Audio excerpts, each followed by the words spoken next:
as you are interacting with others, entering into co-creation or agreements, the process is more complicated because there are more of you involved. But the basic process is the same, of coming together in thought about what is wanted, and then paying attention to your warning bells every step along the way, so that you know when or if something is going wrong, or when or if something is going right.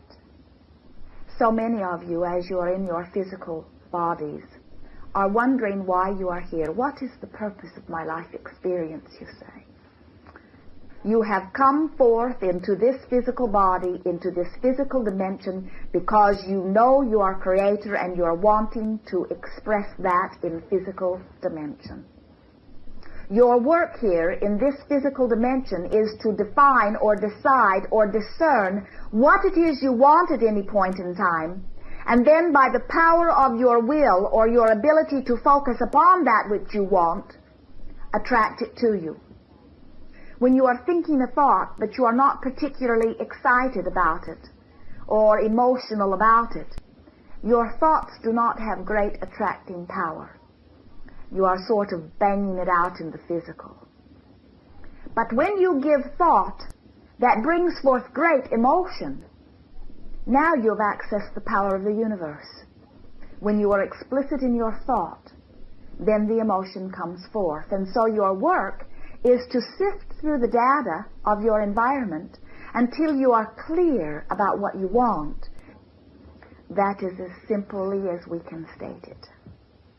And so your work from our perspective is to look around, attracting data, and then go to a sort of workshop where you merge the data into your picture of your life experience. See yourselves like a chef in a well-stocked kitchen where there are all ingredients imaginable in abundant proportion. And your work is to put those ingredients into different combinations for the creation of whatever you want. That is the way we see you.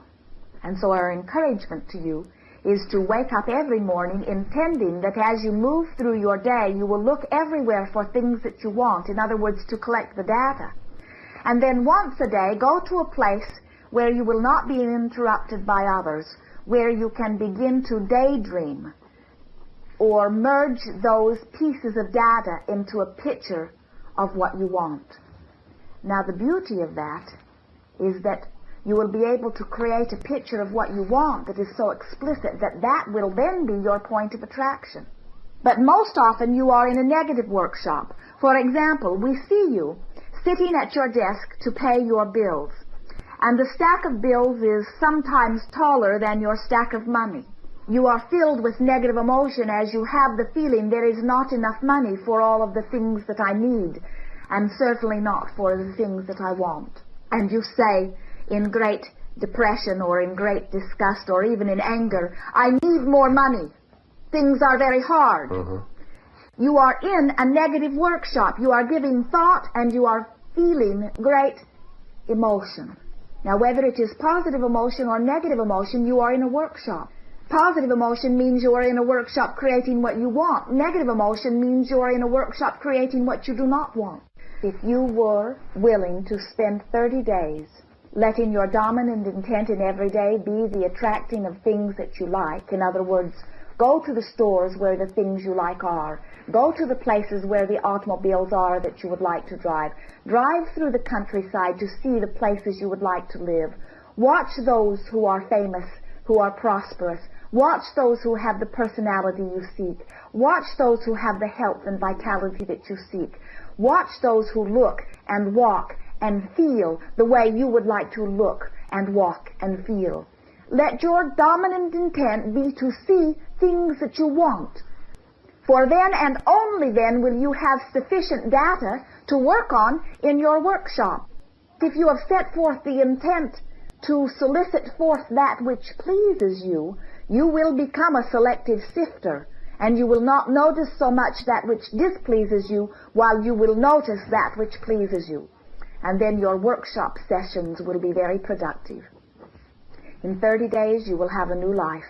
Whether it is the condition of your financial, whether it is the condition of your physical, whether it is the condition of your relationships, no matter what it is, everything in your life experience can be greatly improved in 30 days if you will exercise this process we have just offered. Now you have heard the process regarding individual creating. We will broaden it to your co-creating with others, to your relationships, to your agreements, and we will help you to understand that it is not necessary for you to tolerate those things that you do not want for the sake of getting something that you do want. If you have spent sufficient time in your workshop, you will attract all things that are in harmony with your current wanting. For most, interacting with others in harmony means getting them to do what you want them to do. It seems that that is the mindset of much of your world, wanting to get the others to think like or be like or do like they would prefer doing. And as that is your intent, whether it is in individual creating or whether it is in the organization of your world, you will find yourself not being successful with it, for it defies law. You are not here to get others to be or do or have what you do. There is not one thing that is right while all other things are wrong. We come forth to offer you assistance in understanding the laws that you may effectively create whatever it is that you are wanting. But it is important as you are entering into this business of co-creating to understand how it works best. As in the relationship of two who are coming together in marriage. If one believes that agreement is to get the other one to agree with what he wants to do, it is possible that he may be able to find someone who wants harmony so much that the other is willing to go along with whatever the dominant one wants. But that falls far short from our idea of agreement or co-creating. It is not simply being so strong that the other succumbs. Agreeing or relationships, from our perspective, are literally co-creating. Unless you have been able to visualize it clearly in your mind first, it will not be part of your experience, and so it is with co-creating.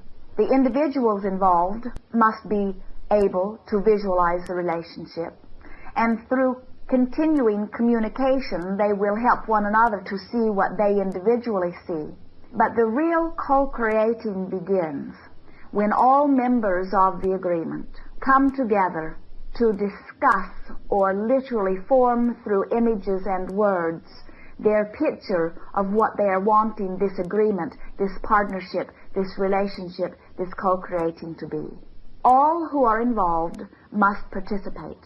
Otherwise, they feel as if they are a puppet acting out someone else's desires, and for the most part, they are. We will be discussing two types of agreements. Those that have never been clearly established in the beginning and are now in a great mess that you are trying to work your way out of, and those that you have not yet formed that you will be attracting now from your clear wanting. We are aware that you have organized some questions for us. We will hear your questions as you have segmented them into groups. This recording will give you a general overview, and certainly the process for the attracting or the reorganization of any relationship. We are ready to hear from you.